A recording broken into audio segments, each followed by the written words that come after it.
Hello everyone, I am Mikey and today I'm going to be talking about Beyond the Token Board and why PBIS must teach behavior and not just control it.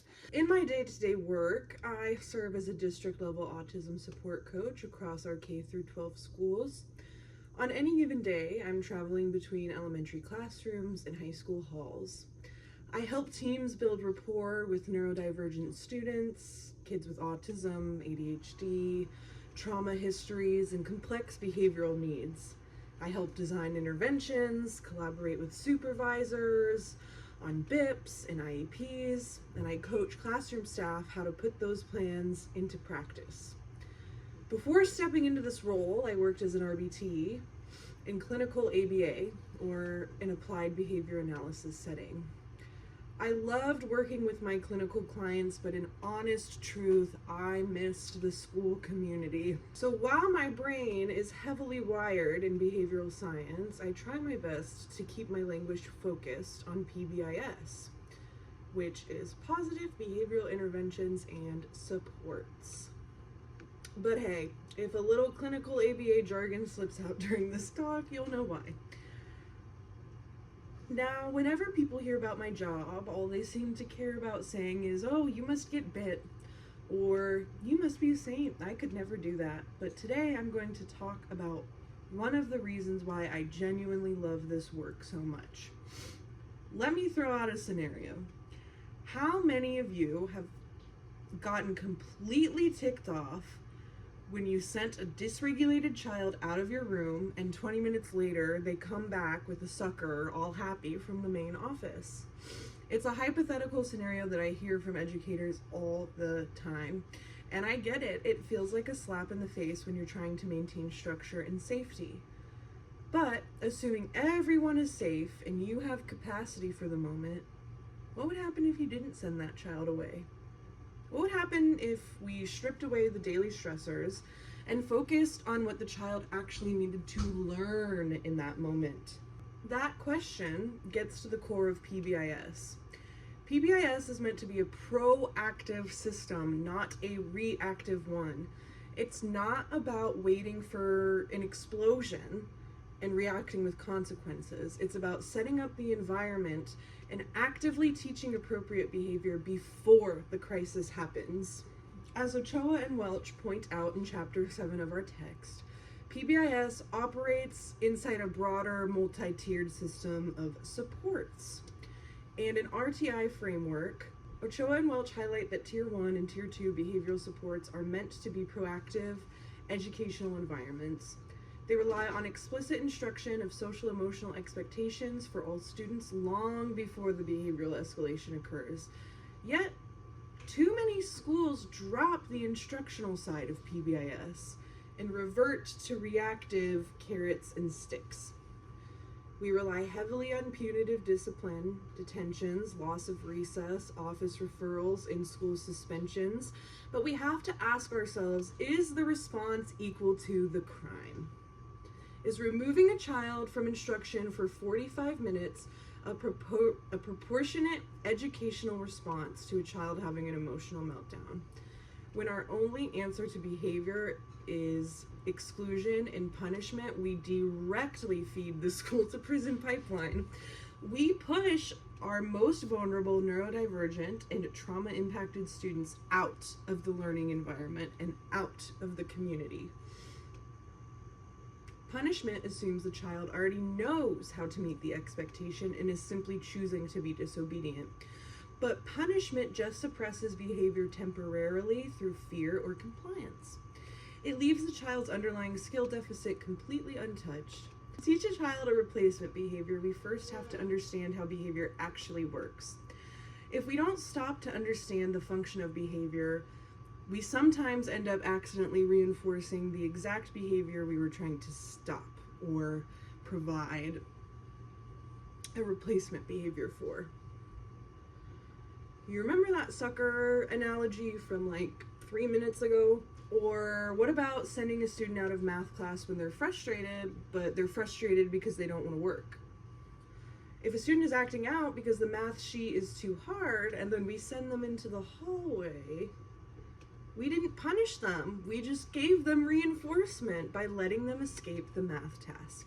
Now, that being said, there are times when it is not escape and children are genuinely dysregulated and need a break, and that is why it is, in my opinion, so important to know these 4 functions. In behavioral research, such as the seminal work by Gresham and colleagues, we know that all human behavior serves one of 4 primary functions. Number 1, I would call escape or avoidance, which is trying to get away from a task, demand, or sensory input. There's also access to tangibles and activities, which is trying to get a physical item or a preferred event, so toys, treasure box, that type of thing. Number 3 is sensory or automatic reinforcement, which is meeting your internal neurological physical needs. And number 4 would be classified as attention or connection. And a lot of people call that attention seeking, which I kind of want to talk about for a second because I hate that term. I feel like we use it very negatively. And as an adult, I have moments where I'm attention seeking. I think we all want to be seen. Seeking connection and attention is a fundamental human need. When a child is attention seeking, they are communicating a need for connection. Gresham and colleagues showed that behavioral challenges in school are overwhelmingly skill deficits, and they are not intentional and they are not malicious. The child isn't failing to meet the expectation because they want to ruin your day. They lack the skill, the functional communication, or the emotional regulation to do it adaptively. We must seek to understand the function before we become punitive. Now, let's talk about rewards and token boards. Intrinsic motivation looks completely different for every single student. Some neurodivergent kids thrive on a visual token board. Other kids couldn't care less about plastic tokens, or they find them patronizing. A tool like a token board holds the power to do great good or great harm. When used correctly, a token economy is a temporary visual teaching bridge, while a student requires a tough new replacement skill. But when used poorly, it becomes an instrument for rigid control, bribery, and anxiety. The intrinsic motivation goes poof. A huge part of my job is literally teaching an appropriate way to use a token board because it's not part of common educator curriculum. Sometimes it's helping them phase it out and get rid of it completely.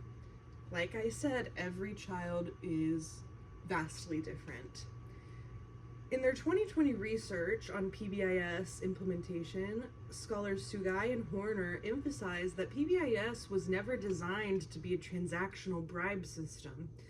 If a student only behaves when a physical reward is dangled in front of them, hence the carrot, we haven't built intrinsic motivation or self-determination.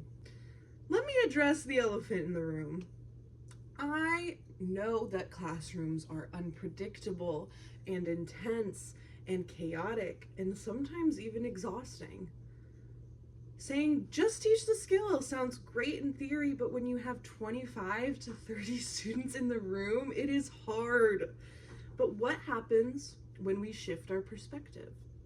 What happens when we stop thinking, this child is intentionally making my day harder, and start asking, what is happening right now that is causing this child to struggle, and what skill do they need? Nobody can make this shift alone.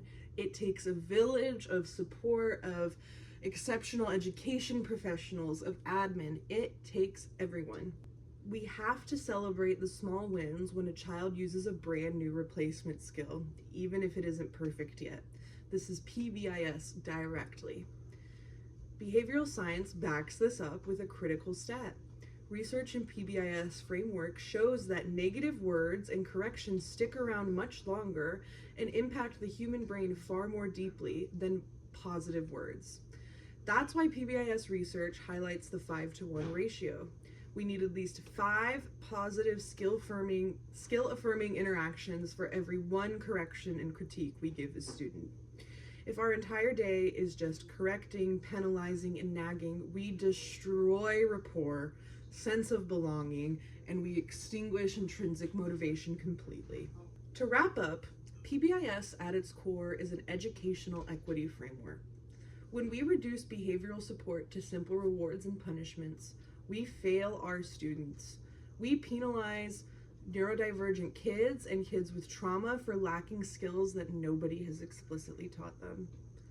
When we honor PBIS as an instructional methodology, we teach functional communication, what we call FCT or functional communication training. I teach the functions of behavior, and we teach these kids emotional regulation, self-advocacy, and real autonomy. So let's move beyond the token board. Let's move past the fear of getting bit or the myth that you have to be a saint to do this work. And let's commit to understanding behavior, teaching replacement skills, and giving our students the tools to thrive. Thank you.